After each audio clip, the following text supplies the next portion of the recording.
I probably should have put this on the last video, but I want to show you something about the calendar. When we put all that time into creating our different calendars, and we ended up with, I think, the 5-day work week one, which I think was a nice calendar.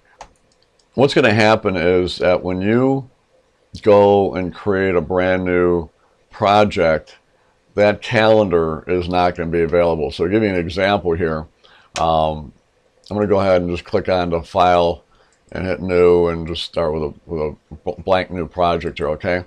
So as far as the calendars go, you know, we would go into project and we'd go over and hit change working time, and in that list would be all of our calendars. Well, look at that. All those calendars that we just created in that last video, they're not there. All right. If I go over to project information and tell it I want to apply that work day or work week, 5-day one, not there. All right. So how do we make it so it goes there? All right. And this is, I'm only showing you this because this is going to keep you from having to recreate a calendar every time you do a project, right?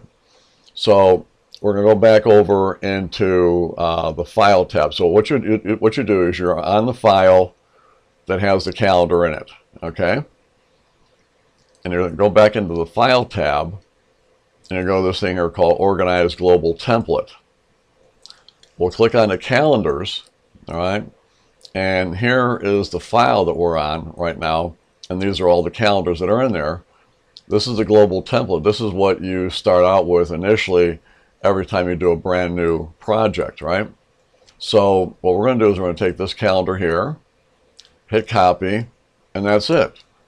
You close it up, and that's all there is to it. So now, if you go and click on the file, hit new, get a new project.